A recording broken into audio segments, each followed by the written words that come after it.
Hi everyone, it's Kathy for Not Too Shabby, and today I will be sharing 3 cards using the lovely Pandas stamp set from Gerda Steiner Designs, as well as the Slimline stencil sets from Trinity, both the polka dots as well as the stripes. And I'll also be using the mini ink pads from the Carnivale collection by Catherine Pooler. All of the products are available over in Jamie's shop at nottoshabbyshop.com. I'll make sure to have everything that I used linked in the description box below. And this video is a little bit different because what I really kind of wanted to focus on most was creating background paper using stencils. So for the first card, I didn't do anything special for the yellow polka dots. All I did was stencil the yellow polka dots using the limoncello ink pad, and I did use an ink blending brush. So for the little strip on the card, I really wanted to have like a gingham type of pattern on there. So I put my cardstock onto the stencil and I grabbed the All That Jazz ink pad and inked up my blending brush. And with the cardstock in the portrait orientation, I really didn't have a problem with the stencil lifting up. It was fine. Once I had those first stripes blended, I flipped the cardstock so that it was in the landscape orientation, and right there it moved a little bit, the stripes lifted, and then it happened again. So I had to lift the stencil and try and line up those stripes, and when I did that, the whole stencil came off. So then I had to try and really line up those stripes. Eventually I got them lined up again, but I still didn't learn my lesson that I was just being overzealous with that ink blending brush.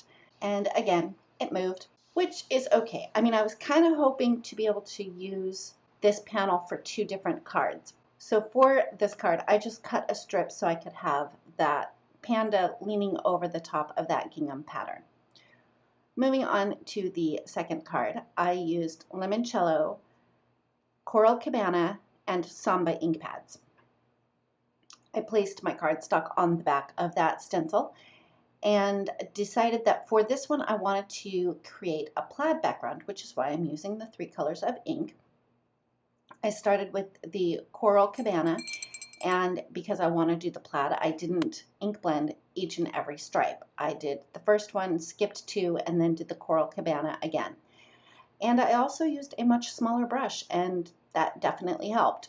And I was trying again to remind myself over and over not to be so overzealous with the pressure to make sure that the stencil didn't jump around on me. Once I finished up inking the stripes with the cardstock in the portrait orientation, I did remove the stencil and I did clean it off just so I didn't have the ink end up bleeding, blending all together when I flipped the cardstock. Once I had that cardstock switched into the landscape orientation, I did the same color inks just to create that plaid background, which I think that turned out really cool. And now I'm like, I could do blue, like blue and green and yellow plaid, or all shades of blue plaid. There are just so many different color combinations that you can use to create a bunch of different plaid backgrounds. I did have a little bit of a smudge on the cardstock. I guess I had ink on my finger. So I just used a little pennant die that I had and cut that from yellow cardstock and stamped the sentiment and covered up that little smudge. And here's another look at the second card. So moving on to the third card, I did not show the stenciling because I just did a tone on tone. I used the All That Jazz ink on a piece of teal cardstock, and then I used the Coral Cabana ink on a piece of white cardstock. Obviously, I used the small dots and the thicker stripes. So for the third card, I did want the panda to have a balloon that matched the colors, so I used a little bit of temporary adhesive or repositionable adhesive onto a piece of scratch cardstock or scrap cardstock and just applied the Samba ink direct to that little piece of cardstock. These inks are really very pigmented, and the direct to paper worked beautifully. And once that ink settled down a little bit and dried completely, the ink leveled out, so there were no streaks or stripes in there. I did stamp just the balloon on that little scrap piece of cardstock, and I did fussy cut that out so that I could paper piece it on top of the stamped image that I'm going to put on the front of the card. Anyway, let's move on and get to how I colored this panda. All of the pandas were stamped with Catherine Pooler Midnight ink onto a piece of Cougar Super Smooth cardstock, and I also used all of the same markers for each of the pandas. But I wanted to show specifically how I colored this little guy because of how he is drawn. It could be a little bit tricky to get the definition between the paw that's resting on top of his leg from his leg. So I started out with BV25 and I added just a little bit at the bottom of his ear that's further away and a little bit at the bottom and top of the ear that's closest, the bottom of the patch on his eye. When I got down to his arm, I started to color his arm in, and then what I did was I extended the drawn line all the way to his back, and I did do that on both the top and the bottom, just so it looked like his arm was more connected. And then I also drew a line down the back side of his leg just to add a little bit of separation between his leg and his little tush. BV25 is not my darkest color, and I started with that just to kind of map out where I wanted to have some of the darker color be. Once I had that sort of mapped out, I came in with BV23 and pretty much finished coloring in all the black spots on the little panda. The next color I came in with is C7, which is in fact my darkest color. And underneath his paw that's resting on his leg, I came in with a little bit heavier hand with the C7 and extended it down further on his leg and then down the back side of his leg, just to really create a shadow of his paw resting on his leg. And I know I keep saying his paw resting on his leg, but I just want to make sure that I'm being clear, because this could be kind of confusing when you're coloring this little guy.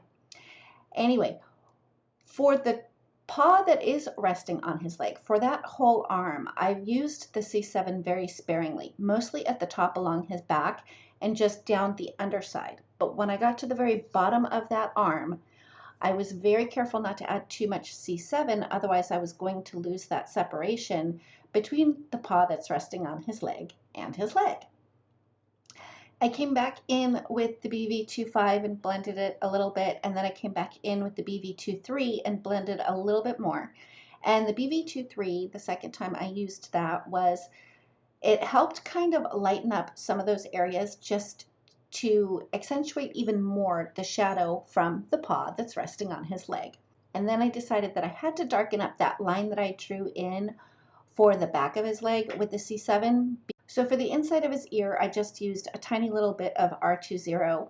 Now for the white parts on the panda, I did want to leave them white, but even white things have shadows. I started with C3 and went kind of like around the top of his head and then the back of his head, all the way down on his body in front of his arm and his leg.